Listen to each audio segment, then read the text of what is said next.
part. Every who down in Whoville liked Christmas a lot. But the Grinch, who lived just north of Whoville, did not. The Grinch hated Christmas, the whole Christmas season. Now please don't ask why, no one quite knows the reason. It could be his head wasn't screwed on just right. It could have been that his shoes were too tight, but I think the most likely reason of all may have been that his heart was 2 sizes too small.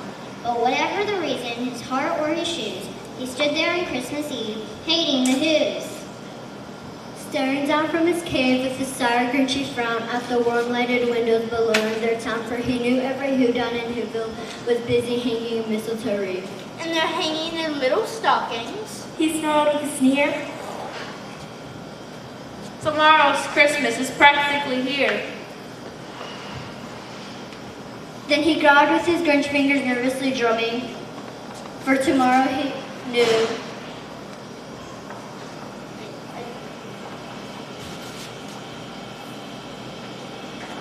We must stop this Christmas from coming.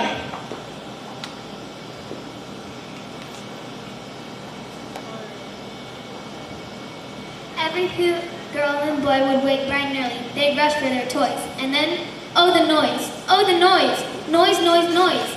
That's one thing he hated. The noise. Noise, noise. Noise! And the Whos, young and old, would sit down to a feast and they'd feast. And they'd feast, and they'd feast. Feast! Feast! They feast on the pudding and rare roast beef.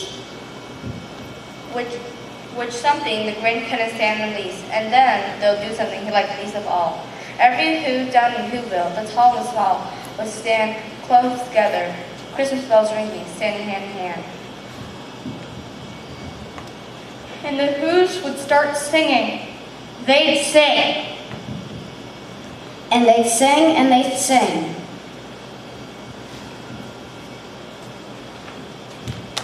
They'd sing, sing, sing. And the more the Grinch thought of his Who Christmas singing, The more that they thought,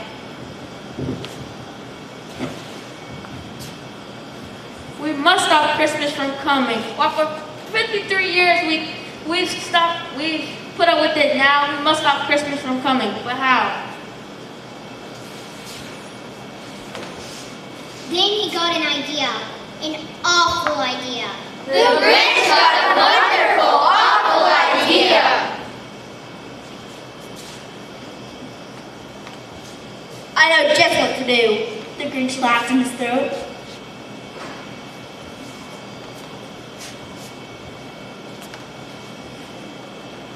And he made a quick Santa Claus hat and a coat, and they chuckled and clucked. With this hat and this cloak, you'll look just like Saint Nick. All you need is a reindeer. Then the Grinch looked around, but since reindeer are scarce, there was none to be found. Did that stop the old Grinch? No! The Grinch simply said, If I can't find reindeer, I'll just make them say. So he called his dog Max. Just then Max came in. Then he took some red thread and tied a big horn to the top of his head. Max sadly looked up at his owner. Then he loaded some bags And some old empty sacks. on a ramshackle sleigh. And he hitched up old Max. Max looked at his feet, dreading what was coming. Then they said, Giddy up.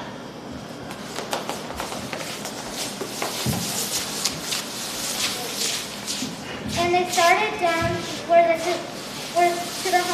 Whos lived in their town. All the Whos' windows were dark, quiet snow filled the air, and the Grinch came to the first little house on the square.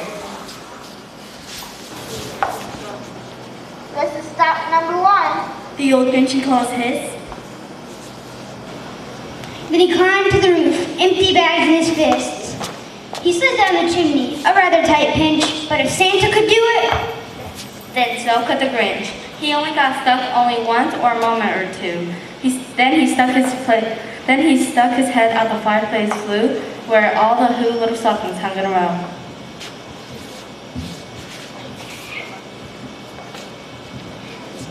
These stockings, they grinned. These stockings, they grinned, are the first to go. Then he slithered and slunk, his smile most unpleasant.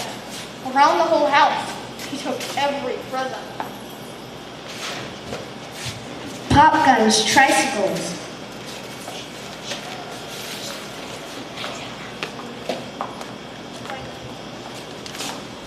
Roller skates, drums, checkerboard. Tricycles, popcorn, and plums.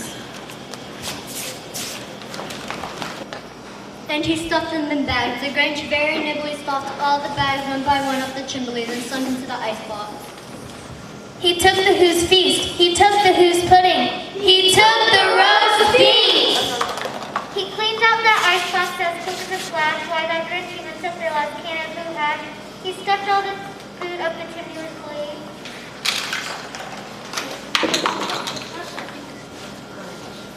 And now, said the Grinch.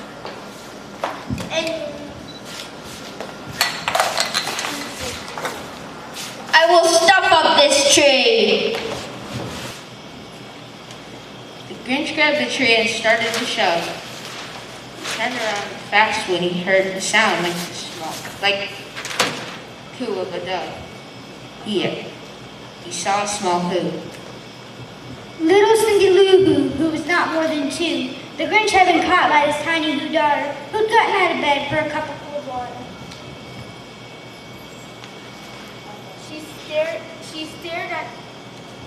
She stared at them and said, Santa Claus, why? Why are you taking our Christmas tree? Why?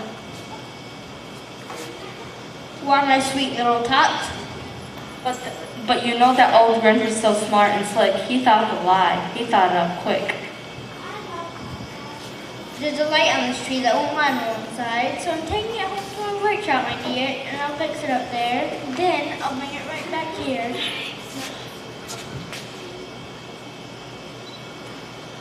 The fake Santa Claus lied.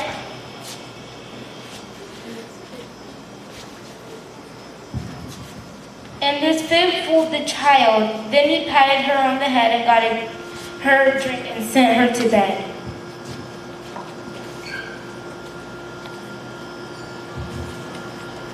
Then he patted her head and got her a drink and sent her to bed. And when Cindy Lou Who went to bed with her cup, he went to the chimney and stuffed the tree up.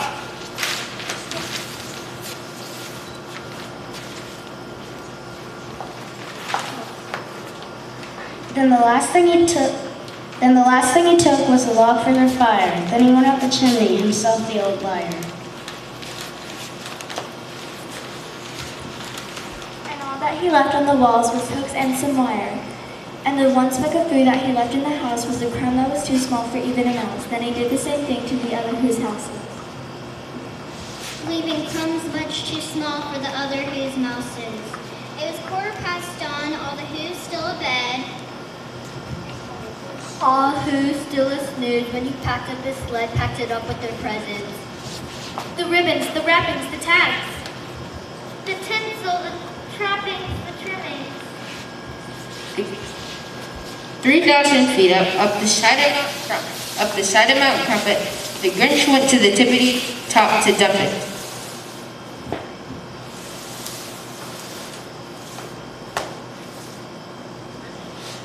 Hoo-hoo to the Who's.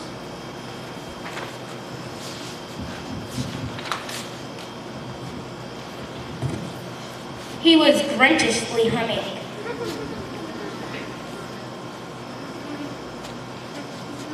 They're finding out now that no Christmas is coming. They're finding out now that no Christmas is coming. I know just what they'll do. Their mouths will hang open in a moment or two, and then they'll all cry, boo-hoo. That's a noise Grinned the Grinch. that we simply must hear. Then they paused. They put their hands to their ears. They heard a sound rising over the snow. It started low, then started to grow. But the sound wasn't sad. It sounded merry. It couldn't be so. But it was merry. Very! And the Grinch stared down at Whoville. The Grinch popped his eyes and he shook.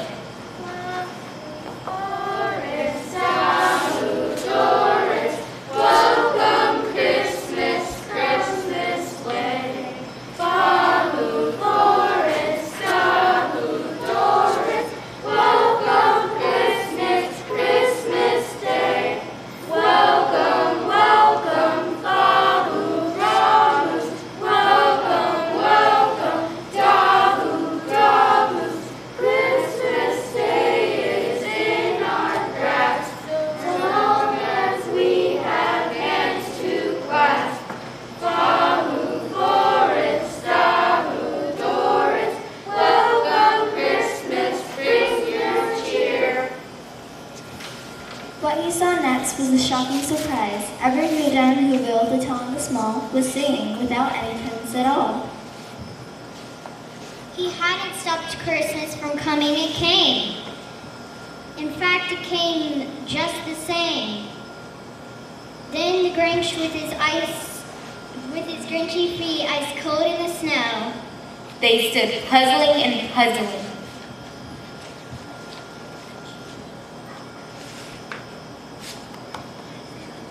And he puzzled through hours.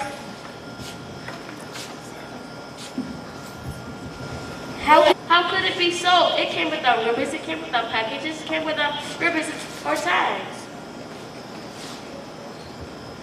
And he puzzled 3 hours till his puzzle was sore, and he thought of something he hadn't before. Maybe Christmas, they thought.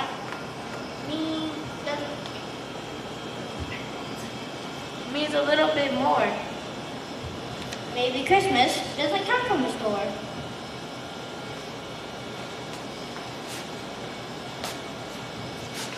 And what happened then? Well, in Whoville they say that the Grinch's small heart grew 3 sizes that day. And the moment his heart didn't feel quite so tight, he whizzed with his load through the bright morning light. He returned all the toys. And the food for the feast, and he himself. The Grinch brought the roast beast. What does Christmas mean to you? For me, Christmas means love and family. To me, Christmas means spending time with the ones you love. To me, Christmas means joy and spending time with family and friends.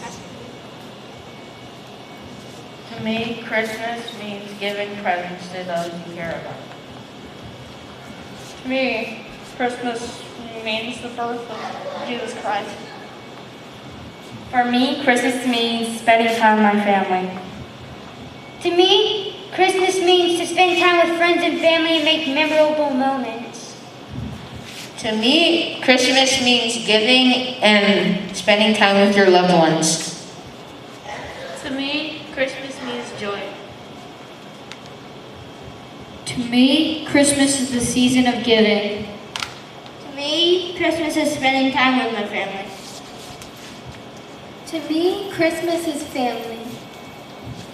To me, Christmas is celebrating the birth of Jesus. To me, Christmas means kindness to all. To me, Christmas is spending time with my loved ones. To me, Christmas is about the presents. No, it's about the family. To me, Christmas means giving to your loved ones.